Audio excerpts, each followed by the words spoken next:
오토바기와 함께하는 까터유. 안녕하십니까. 모처럼 제가 또 카메라 앞에 이렇게 섰습니다. 오늘은 제가 팟캐스트 방송이랑 유튜브 동영상이랑 같이 이렇게 지금 촬영을 하고 있는데요. 제가 오늘 주제를 다룰 것은 TSS 비자 2년 경력 시작 시점. 이 관련 글을 저희 네이버 카페 호주 유학 클럽에 저희 카페에 들어오시면 제가 3월 18일 날 올려놓은 글이 있는데요. 벌써 한 9일, 10일이 채 안 됐는데 너무 많은 분들이 관련 내용에 대해서 세부적으로 좀 더 문의를 많이 주셨어요.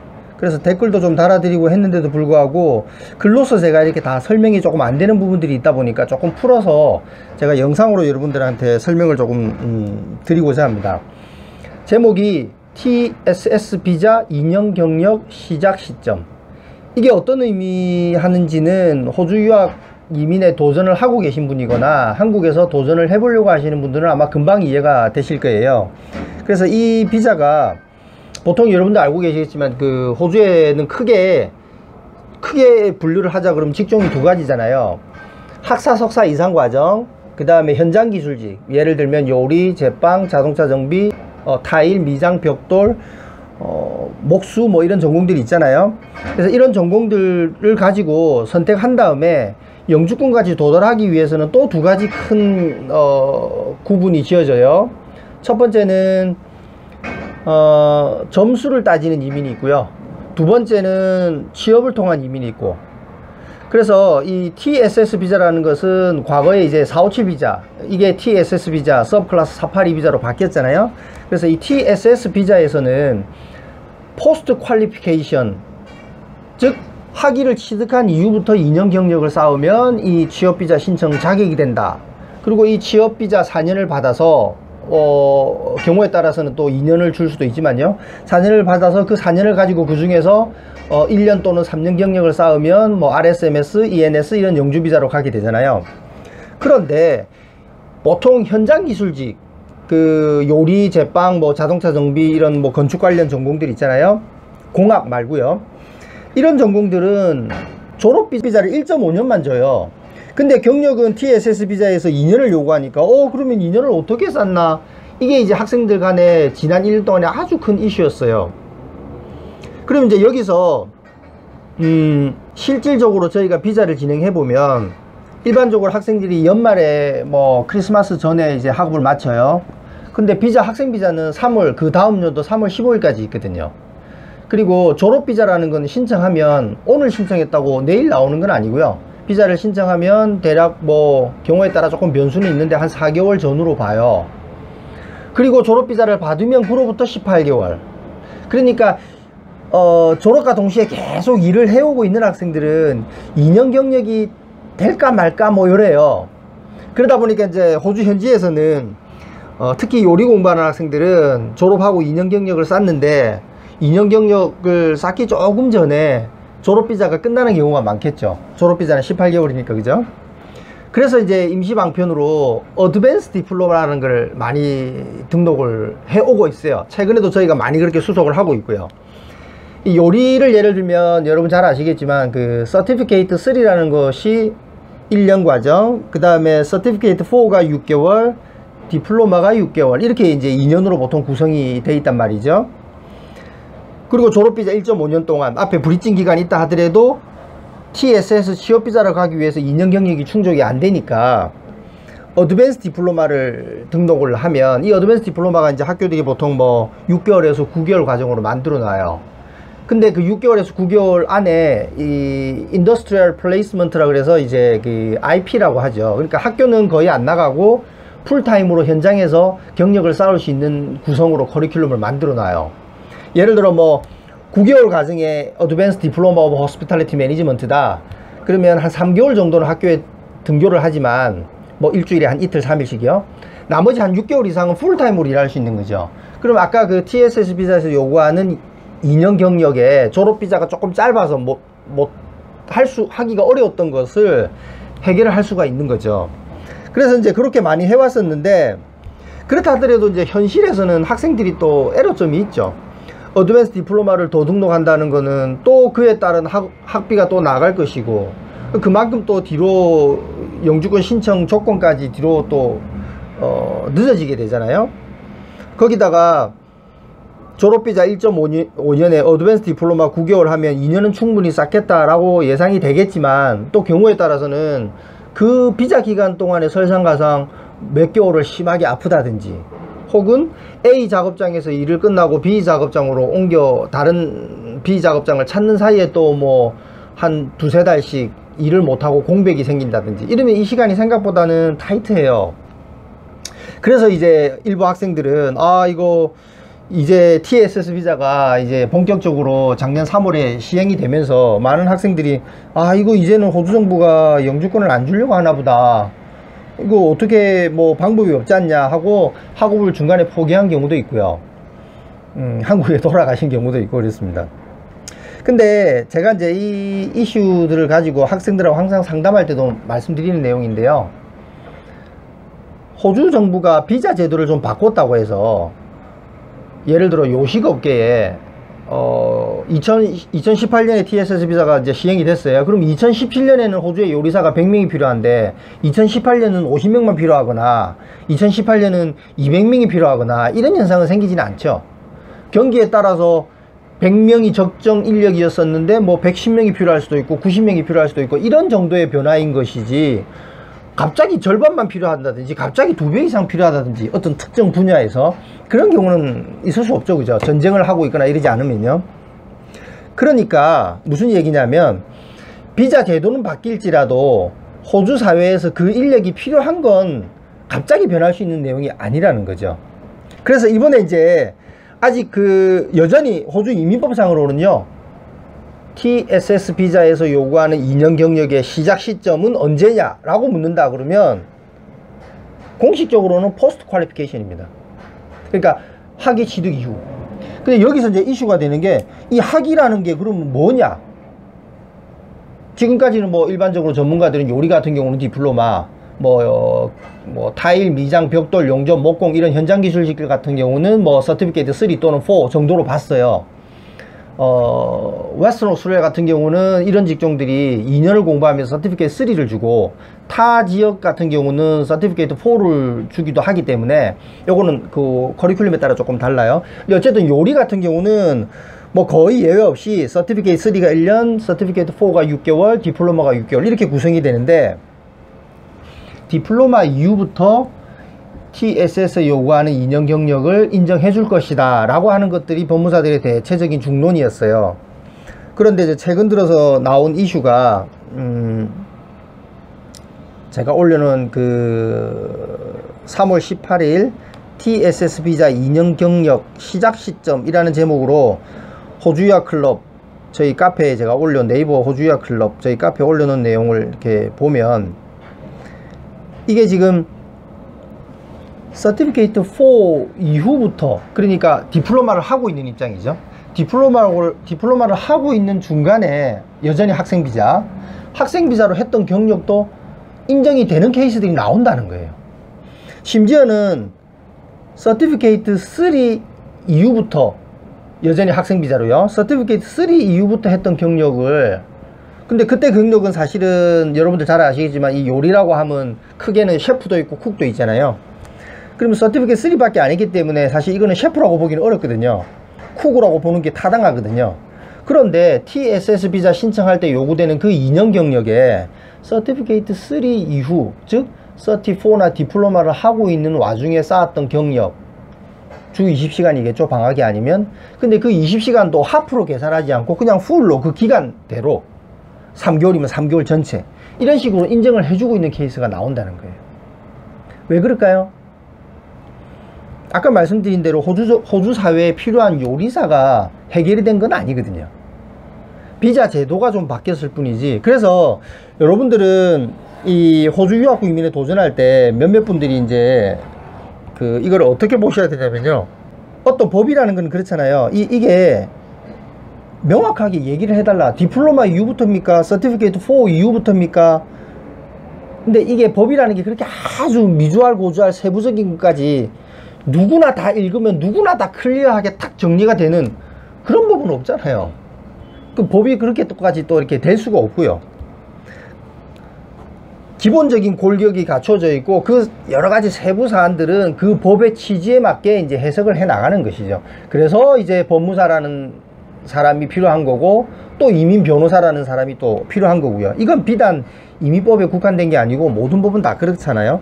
그래서 여러분들이 원하는 답들이 뭐 딱 뭐 수학 공식처럼 이거면 이거다 뭐 이런 답을 요구하는데 저희가 사실은 그렇게 답을 주기는 힘든 요소가 좀 많아요. 그러니까 뭐 몰라서 답을 못하고 뭐 이런 차원이 아니라 법이라는 게 원래 그런 측면이 많이 회색지대가 많이 있으니까요. 그래서 이 방송을 보시는 여러분들이 앞으로 그 현장기술직을 공부한다 그러면 조금 더 희망을 가져도 될 것 같고요. 그 다음에 어드밴스 디플로마를 처음부터 패키지로 해서 그러면 학업기간이 한 2년 반 되겠죠. 2년 반을 학생비자를 받는 게 나은 것인가, 아니면 지금 계속 흐름이 이렇게 가고 있으니까 그냥 2년짜리 원래대로 요리 같은 경우 33, 4 디플로마 여기까지 2년으로만 신청하고 학생비자를 받는 게 나을 것인가, 이거에 대해서도 고민 좀 스럽겠죠. 그래서 이거는 또 역시 정답이 있는 게 아닙니다. 그 학생의 조건, 만약에 학생이 점수제 이민이 가능한 학생이다 그럼 굳이 어드밴스 디플로마까지 할 필요 없죠. 취업 이민으로 가야 될 건데, 취업 이민으로 가야 될 텐데 아무래도 학생이 뭐 요리 경력이 전혀 없고 호주에 가서 이제 요리 공부부터 시작을 하는 케이스 같으면 잡을 찾는데 또 조금 애를 먹을 수도 있으니까, 그런 경우에는 어드밴스 디플로마까지 같이 한번 고려해 보는 것도 또 의미가 있겠죠. 또 지역에 따라서도 좀 다르고요. 마지막으로 이 취업비자에 대해서 하나 제가 더 말씀드리고 싶은 것은, 많은 학생들이 취업비자 하면 내 조건을 갖추는 거에만 관심이 있어요. 취업비자 하려면 내가 어떻게 해야 되나? 근데 취업비자의 본질은 나를 스폰서 해주는 회사에 달려 있습니다. 그러니까 나를 스폰서 해줄 적정한 회사를 찾는 것이 취업비자의 거의 9할이에요. 90%예요. 내가 내 조건 갖추는 거는 한 10%의 프로포션이에요.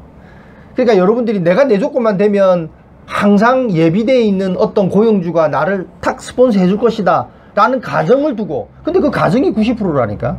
그래서 그렇게 보시면 안 되고요.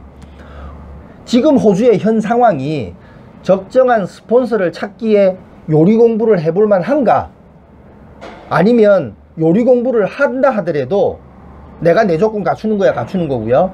적정한 스폰서 찾는 게 얼마나 힘든가, 이거에 포커스를 보셔야 돼요. 일부 학생들은 TSS 비자 생기기 전에는요, 보통 포스트 퀄리피케이션, 그때는 디플로마였어요. 디플로마 마치면 2년 경력을 요구 안 했어요. 457이라는 비자는. 그게 지금 바뀌어서 TSS가 됐는데, 그럼 졸업과 동시에 스폰서만 있으면 457 비자 들어가서 그리고 다시 2년 경력 쌓으면 영주권 가니까, 그때가 지금에 비해서는, 지금은 2년이라고 보면요, 2년 학원 마치고 다시 2년 경력을 쌓고 TSS라는 임시 취업비자를 받고 또 1년에서 3년 경력을 쌓고 영주권 가야 되니까 그때에 비해서는 훨씬 더 어려워진 거잖아요. 아닙니다. 그게 아니라니까요. 왜 아니냐면, 지금 우리가 얘기하는 거는 신청인의 조건을 갖추는 것만 가지고 비교를 한 거 아니에요. 10%의 프로포션이라니까요. 나머지 90%의 역할은 적정한 스폰서를 얼마나 잘 찾냐에 달려있다. 이게 90%인데 지금 호주에서 요리 공부하고 있는 학생이거나 요리를 졸업하고 이제 취업비자를 준비하거나 아니면 최근 1, 2년 사이에 요리로 영주권을 받은 사람한테 한번 물어보세요. 여러분들 주변 지인이나 친구들한테 그런 분들이 있을 거예요. 그죠? 한번 물어보세요. 한 3, 4년 전에 요리 공부한 사람이 취업비자를 통해서 영주권 받을 때 적정한 스폰서 찾는 게 요즘 TSS 비자가 시행된 요즘에 적정한 스폰서 찾는 거랑 어떤 게 더 어려운지. 훨씬 어려웠어요. 불과 3, 4년 전만 해도요, 제가 카페에도 지금 이게 좀 조심스러운 부분이라, 근데 사실이었으니까 제 카페에도 지금 이렇게 적어 놨는데, 정말 작게는 10,000불, 많게는 40,000불, 70,000불까지 낸 사람도 봤어요. 이 일종의 이제 적정한 스폰서와 요리 공부한 학생 사이에서 매칭 시켜주는, 뭐 브로커라고 부르기도 하고 뭐 잡 에이전시라고 부르기도 하고 뭐 여러가지 예, 중간에서 이렇게 브로커 역할을 해주시는 분들이 정말 많았었거든요. 그런 분들이 저도 이제 저희가 이제 그런 분들은 학생하고 그 적정한 고객하고 컨택할 연결고리가 많지 않으니까 그분들의 주로 영업 대상이 저희 같은 에이전트였어요. 저희 같은 에이전트가 학생들을 다 케어하면서 공부를 하고 있잖아요. 저희를 통해서도 뭐 1년에 뭐 요리만 해도 아마 뭐 100, 한 2, 30명이 저희를 통해서 수석해서 공부를 하고 있으니까요. 그래서 연락 와서 너희 학생 중에 졸업은 했는데 이제 졸업을 할 건데 적정한 스폰서를 찾아야 될 학생이 있냐? 그럼 우리한테 소개를 해다오. 그럼 우리가 학생한테 적정한 스폰서를 찾아주겠다. 그때 이 학생이 내는 비용이 4만 불 전후했다니까요. 3, 4천만 원이 넘게 비용이 냈었어요. 왜 그렇게 내고 하죠? 그만큼 그 공부를 한 나와 같은 입장에 있는 사람이 스폰서 수는 한정이 돼 있죠. 무한정이 아니잖아요. 근데 나와 같은 입장에 있는 사람이 너무 많은 거예요. 그러니까 그런 경쟁 안에서 아주 요리에 뭐라 그럴까 뭐 여러가지 조건이 뭐 언어적으로나 뭐 백그라운드적으로 당장 레스토랑에 들어와도 큰 역할을 좀 할 만한 그런 경력이 있는 사람이면 모르겠으나 그냥 호주에 와서 처음 요리를 시작해서 기껏해야 일주일에 2, 3일간을 학교에서 그것도 이론 다 빼고 뭐 2년 동안 배우고 나오면 이론 빼고 실기는 1년도 안 되거든요. 그렇게 나온 사람이 스스로 레스토랑 적정한 그 스폰서, 이거는 단순 취업이 아니에요. 그 회사도 다 여러가지 서류를 가지고 심사를 받아야 되거든요. 그 스폰서 찾는 게 90%인데 그게 얼마나 어려웠어요. 근데 지금 와서 이 TSS 비자로 바뀌니까 많은 사람들이 저희 학생 중에도 일부가 와 비자는 1.5년인데 2년 경력을 어떻게 쌓으라고 이제는 안 되겠구나, 한국에 돌아가야 되나 하고 또 실제로 돌아가신 분도 계시고 학업을 포기한 분도 많이 있어요. 그러니까 남아있는 분은 어떻게 되죠? 아까 제가 필요한 요리사 하는 숫자는 큰 변화 없다 그랬잖아요. 그러니까 남아있는 사람한테 기회가 오는 거예요. 그래서 지금은요 저희가 아까 말씀드린 그런 잡 에이전시나 브로커로부터 거의 뭐 일주일에 한 2~3건 프로포잘, 그 비즈니스 협업 해보자 라고 하는 제안서를 한 2~3건씩 받았거든요. 일주일에. 하나도 없어요 지금요. 그런 회사들 지금 다 거의 뭐 잠정 뭐 휴업이거나 뭐 폐업했을 거예요. 왜? 학생 스스로 돌아다니면 다 찾아지니까요. 조금만 리저널 지역으로 가서 움직이면 다 찾아집니다. 제가 지난 팟캐스트 방송에서 저희 케언제가 있는 저희 학생 이야기도 아마 했던 걸로 기억이 나는데, 웬만큼 레주메 가지고 준비해서 자기가 발품을 팔아서 조금 이렇게 대도시가 아닌 곳에서 움직이잖아요. 물론 대도시도 훨씬, 근데 대도시는 이제 RSMS 비자가 안 돼서 그런 건데, 대도시든 지방 소도시든 움직여 보세요. 예전하고는 불과 이 3~4년 전하고 지금하고 상황이 너무 달라요. 왜? 그만큼 이게 많은 학생들이 줄어서 더 유리해진 거예요. 그래서 여러분들이 이 호주 유학 후 이민에 도전할 때 특히 점수제 이민보다는 취업 이민에 포커스를 두시는 분들은 적정한 스폰서 찾는 게 거의 90%고, 그렇다라고 하면 내가 어떤 전공을 요리로 선택했어요. 그럼 내가 과연 어디에서 공부할 것인가는 모두에게 동일하지 않습니다. 학생마다 적응력이 다르고요. 그리고 학생마다 또 경제적인 여건이 다르고요. 준비되어 있는 영어 수준이 다르고요.